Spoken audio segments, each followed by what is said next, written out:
to the Girl Means Business podcast. I'm your host, Kendra Swalls.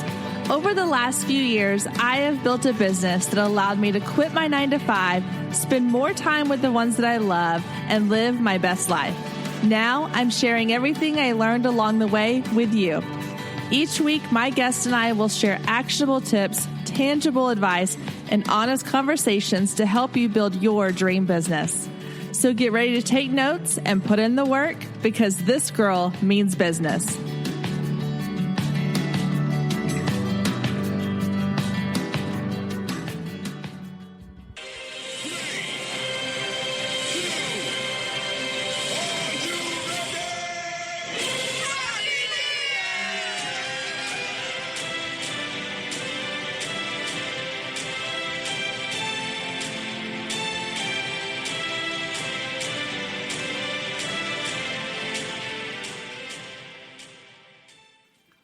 Hey guys, and Happy New Year. Welcome to 2020. It is officially the first day of a new year and a new decade. If you're anything like me, 2019 just flew by. I really honestly feel like that it went by faster than just about any other year out there. And one of the greatest things that has happened in this last year is obviously this podcast. And if you listened to last week's episode, you know that we counted down the top 10 episodes of 2019 and that some amazing episodes were launched this last year. But we haven't even made it through an entire year of podcasting, and so many incredible things have happened. So thank you so much to everyone listening. Thank you to everyone that has downloaded and tuned in and left me comments and feedback and reviews and sent me amazing DM messages or emails letting me know how much you're loving this podcast. Thank you so very much. You have made 2019 one of the best years in the books. All right, guys, we're just going to jump right into today's episode. Just like we're jumping into a brand new year today, we're going to jump into today's show. And today we're talking all about goal setting. Now, you're probably going to hear this a lot through Facebook and blog posts and emails you're going to get in your inbox about how to create and set goals for the new year. But personally, this is one of my favorite parts of the year. I love new beginnings. I love fresh starts. I love the idea that the beginning of the year is a chance for us to look back on the things that maybe didn't work so well the year before, make some changes, make some improvements, and create a roadmap, create a plan for what we're going to do differently in the new year. It's also a chance for us to look at the things that went really well and figure out how we can do those again or keep doing those even better than we did the year before. So I personally love the new year. I love that fresh start. I love getting organized. I always order a beautiful new planner. I start mapping out everything for the year. I look at what I'm going to do for marketing and social media and emails and different sessions I want to do throughout the year and different launches I want to have and different ideas I want to come up with. And one of the first things I do every year is I work on setting my goals for the year. And so today I'm going to walk you through kind of the 5 key things that I work on when I'm setting my goals for the year. Now, I know some people are probably thinking, well, it's already January 1st, so shouldn't you have these in place already? And yeah, maybe. Some people like to have their goals ahead of time. I personally feel like for me, I just survived the holidays. I needed that time off. I always take off the 2 weeks that my kids are out of school to really spend time on my family, to focus on the holidays and making memories. And so I like to just take that little bit of a break, kind of separate myself from my business for a little while, have a breather, have some downtime, and then I can come back January 1st, January 2nd, refreshed and ready to dive back into my business and start setting those goals. I also know that for me personally, January and February in the photography industry, at least where I'm at, is pretty slow. So this is the perfect time of year to really spend in my business. And so if that's how your business feels right now too, if you have this time where over the next couple of weeks you can really kind of dive into the business side of your business, then I think you're going to really find this episode helpful. Okay, so let's go ahead and jump right in to tip number 1. So tip number 1 is kind of a big one. So it's going to be broken up a little bit. But tip number 1 is to create what I call SMART goals. Now, SMART is an acronym. It stands for specific, measurable, attainable, relevant, and time sensitive. So we're going to break down each of those, but creating SMART goals. So here's what I really want you to do. And if you're listening to this and you are at the gym or in the car or shopping somewhere, then come back to this later on when you can take notes. But if you're in a place where you can grab a notepad, grab a pencil or a pen, I want you to write some things down because I really want us to kind of workshop through some of these ideas together and some of these goals together. And as always, jump over to the Facebook group at Girl Means Business on Facebook and join the group if you haven't.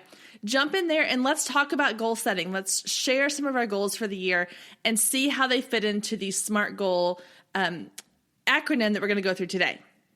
All right, so S stands for specific.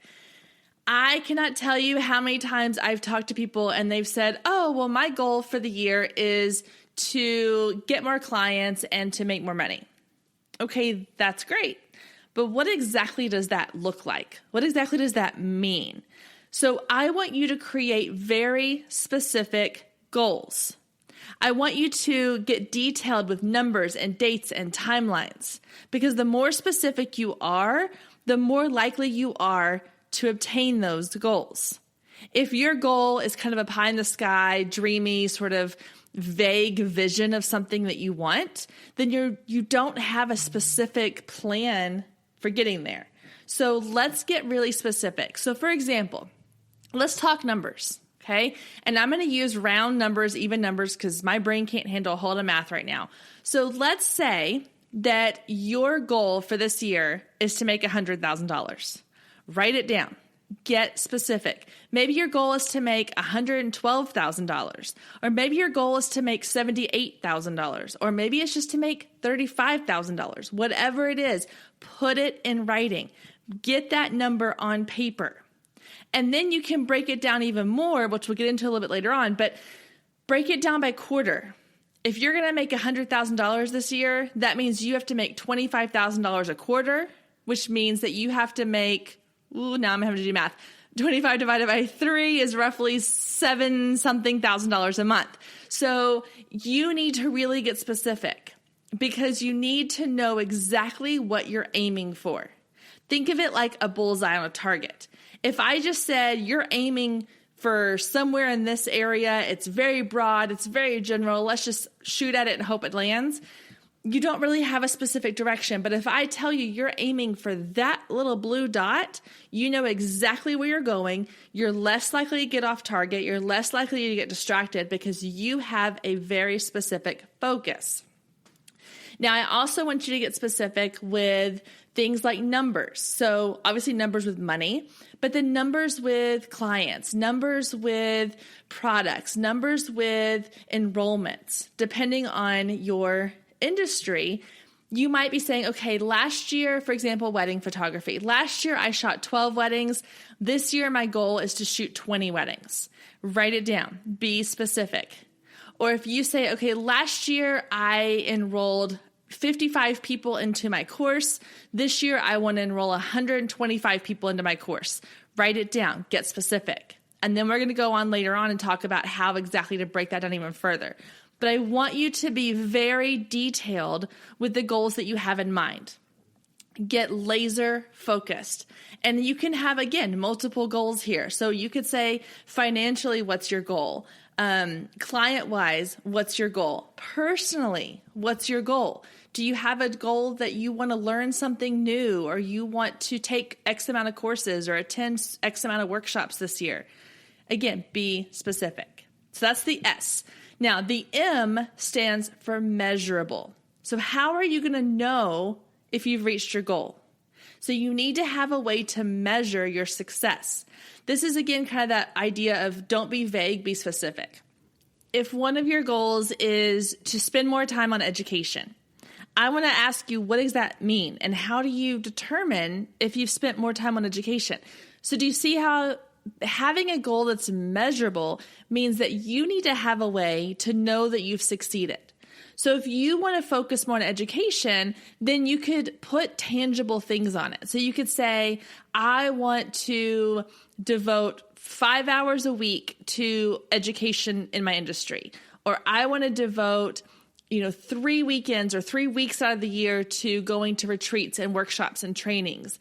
I want to spend X amount of my budget on education and professional development.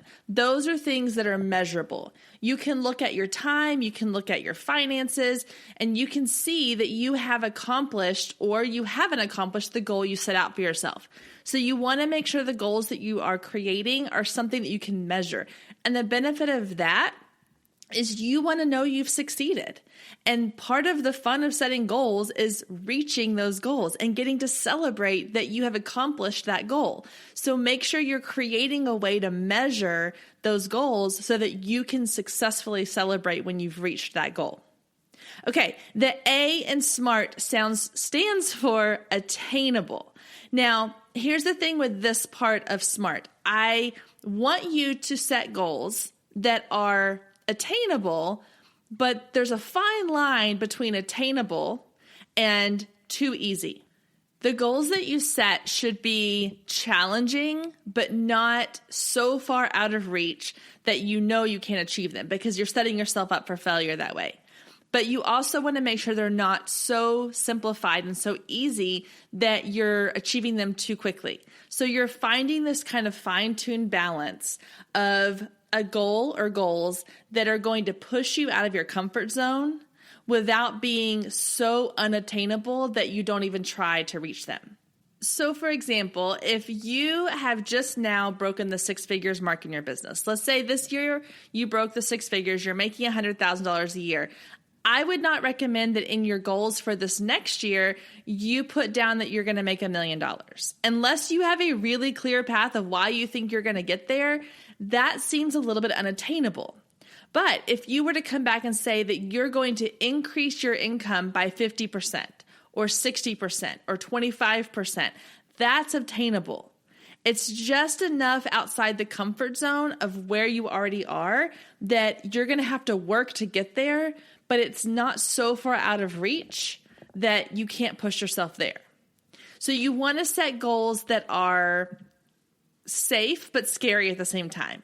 You want to set goals that are going to make you work harder, because that's the whole purpose, is you have to get uncomfortable to have success.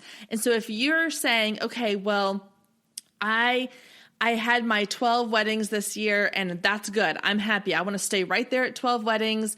I don't want to go any further. I like those 12. Then you need to set a goal that's going to push yourself to do something differently. Maybe you need to say, I'm going to increase my prices per my wedding client, or I'm going to have a goal to sell an additional $500 to every bride that comes in my door through albums and wall art and things like that. Or maybe if you are looking for more clients, you're going to say, okay, this year I saw an average of 25 clients in my salon each week, and next year I want to push to have 30 every week.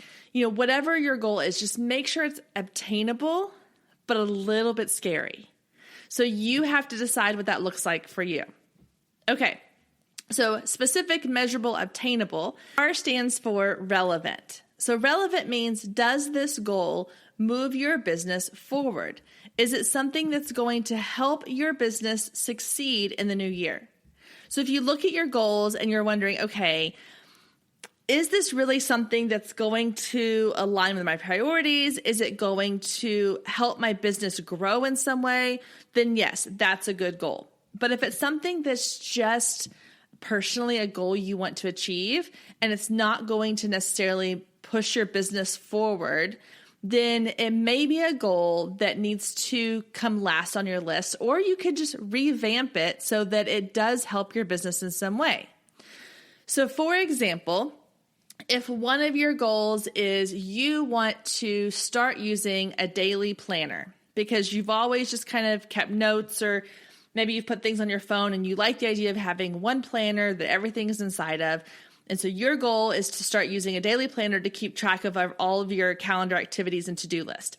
That's a great goal to have. But again, how is it moving your business forward? Is your business so disorganized that you're missing appointments with clients, that you aren't keeping up with tasks that you have to get done, that you are not able to organize your finances or keep track of things you need to keep track of because you have not been organized enough? If that's the case, then this is a goal that's going to help your business and move it forward. But if your business is doing fine on that front and you're only doing this because you think it's something you want to do, that's fine, but make it less of a priority than some of the other goals you have in mind. Because every goal you set in your business should be something that moves your business forward. All right, and then T is time sensitive. So with this, obviously when we set goals, they're usually for the year, but I want you to get even more specific and give yourself timelines along the year for things you want to achieve. Now, this doesn't mean that you have to say that you're going to make 6 figures by June, but I want you to have little milestones along the way. And then we're going to kind of talk more about this later on. But if you don't put a timeline on your goals and they're just kind of open-ended, there's less likely of a chance you're going to achieve those. Because again, it's like having that bullseye. How many times have you set a goal and then November, December rolls around, you're like, oh crap, I didn't do anything to move me towards that goal. So if you have a timeline in place of, okay, I'm going to set this goal now, I want to accomplish it by December 31st, I need to have some checkpoints along the way to make sure I am doing the steps I need to do to get me to that point at the end of the year. That way I'm not rushing at the end of the year to try to make up for things I didn't do earlier on the year. It's kind of like saying, I want to lose 50 pounds by the end of the year, or I want to lose 50 pounds by the time summer rolls around. And the next thing you know, it's May and you're like, well, crap, I've lost 5. And so you have to have something to kind of keep you on track. Now, having said that, I want you to give yourself some grace. I want you to know that timelines will change, that goals might change, that things might change throughout the year. So if you set a timeline for something, if you say, okay, I'm going to earn $30,000 by the first quarter, and 2 months in, you've only earned $10,000, don't beat yourself up. Just adjust. Give yourself some grace. And we'll talk more about that in a little bit too. Okay, but that's the SMART goals: specific, measurable, obtainable, relevant, and time sensitive. So I want you to hit pause if you can, if you're not driving somewhere. And I want you to really sit down and think about, if you already have your goals in mind, do they fit these criteria? If you don't have goals yet, which goals are you going to set for the new year? And do they fit into this? Are they specific? Are they measurable, obtainable, but a little scary, relevant, and time sensitive? Okay. All right. Moving on. So tip number 2, know your why. And you've heard me say this before. You have to know your why in your business, but I want you to know a why behind your goals. If you don't know the reason why you're choosing the goal you're choosing, you're not going to follow through on it. How many people say, I'm going to lose weight in the new year because that's what everybody says, but they really don't have the motivation behind them to need or want to lose weight? We see it every year. The gyms get flooded in January. By February, they're back to the same old people. So you want to make sure that when you're setting your goals, you're setting goals that are specific to your business and that they are going to accomplish things you actually want to accomplish in your business. If your goal is not to increase your income this year, you're happy with your income, but you want to focus on other things, you want to focus on building relationships, or you want to focus on your education, or you want to focus on finding products that your clients are going to love, or you want to focus on offering new services or new products, those are great goals to have, as long as you know the why behind them. Don't fall into the trap of setting goals just because everybody else is setting that goal. And I also want you to ask yourself, why and what am I going to do when I accomplish this? Why do I want to accomplish this? And what's going to happen when I do? So money is an easy one to go with this. So let's say your goal is to make $100,000 this year. Why? Why do you want to make $100,000? Is it so you can provide for your family? Is it so you can take that cruise you've been wanting to go on? Is it so that you can buy a new car or put a down payment on a house? or invest in new products for your business or new equipment for your business? Is it so that you can start hiring and outsourcing things in your business? That's a good question to ask yourself when you're setting your goals is, why do I want to achieve this? Why do I want to get more organized? Why do I want to invest in my education? Why do I want to start outsourcing my products or services or whatever it might be? Why do you need those things in your business, and how is it going to help you move forward? When you start really looking at the reason behind your goals, you might find that some of your goals aren't really goals you need to have. And when you start looking at your why behind your goals, you might find that some of your goals you are super passionate about. And you are really going to push yourself to make those goals happen because you are driven and motivated and you know the reason and the why behind them. Stay with us. We'll be right back. If you've been listening to the Girl Means Business podcast for any amount of time, then you know my love of email marketing runs deep.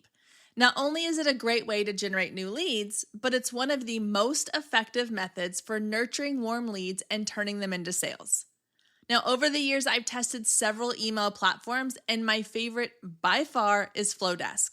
Not only do they make email marketing simple and easy, even for the technically challenged, but they have everything you need to create stunning emails, capture leads, make sales, and automate the entire process, giving you time back in your busy day. And the cherry on top is you're only charged one flat fee no matter how many subscribers you have. So while other platforms will increase your price when you go over your pricing tier limit, Flowdesk has no price increases or hidden fees. If you're ready to give Flowdesk a try, click the link below in the show notes to save 50% off your first year. Let Flowdesk help you design emails people will love.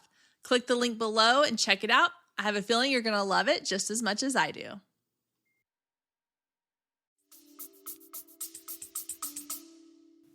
All right, tip number three is to work backwards. You've probably heard this before, and we've talked about this a little bit in the podcast. But when you are trying to get to an end goal, the best way to figure out how to get there is to start at the end and then work your way back. So let's go back to the example of $100,000 a year, 6 figures. So if you say, okay, I want to make $100,000 this year, then you need to break it down. That means that each quarter, I need to make $25,000, okay? That means each month I need to average about $8,300. And you could break it down even more. And you could say, okay, well, if I need to make $8,300 a month, then, and each client roughly pays me $1,000, I need to have at minimum 8 clients a month. And that means 2 clients a week on average. So that means that I can have clients on Tuesdays and Thursdays or Mondays and Wednesdays or whatever you want to set that as. But do you see kind of how it's helping you break it down?